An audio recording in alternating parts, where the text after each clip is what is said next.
Hollywood itself is a word. The word is interesting because it's a word that comes from a pagan.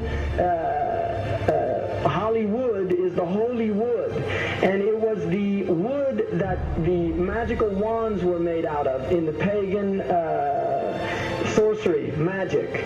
And these wands were believed that the sorcerers that possessed them could put people into trances and control them. This is part of, this is symbolic, but it's also important to understand that part of what Hollywood literally does is it puts people into trances. It's a dream state. They call it the dream machine in the United States.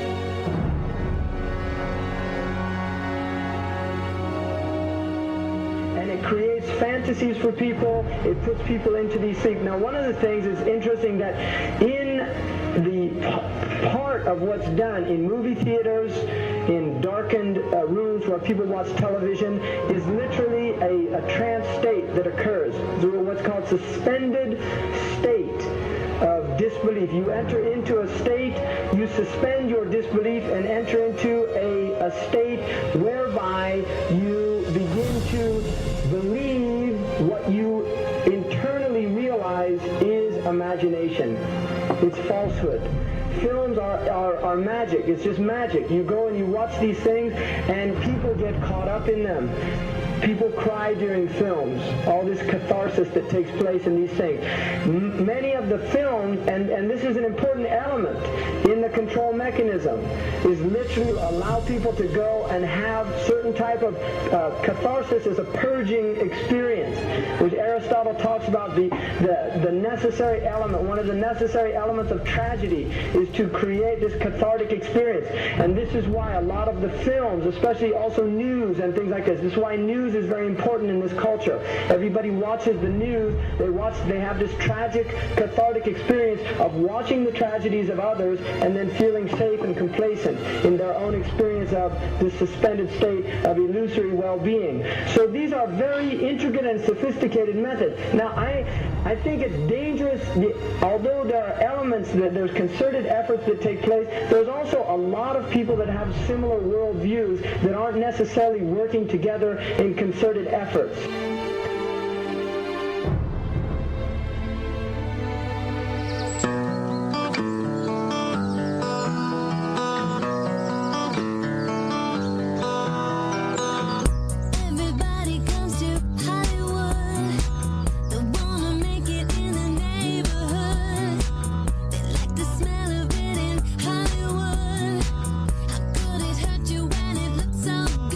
Shine your light now. This time it's got to be good. You get it right now, yeah. 'Cause you're in Hollywood. There's something in the air in Hollywood. The sun is shining like you knew.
supposed to be up here? Looking at that? I just wanted to know. Well, you're old enough, I suppose. You should know the story. Okay, here we go. It was 1832, on a night much like this.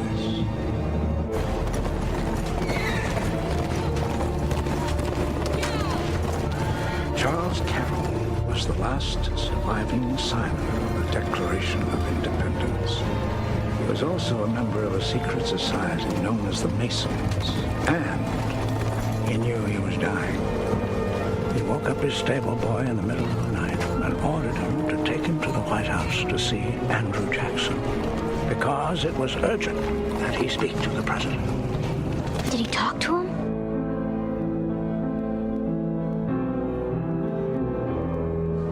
No, he never got the chance. The president wasn't there that night. But Charles Carroll had a secret. So he took into his confidence the one person he could, my grandfather's grandfather, Thomas Gates. What was the secret? A treasure. A treasure beyond all imagining.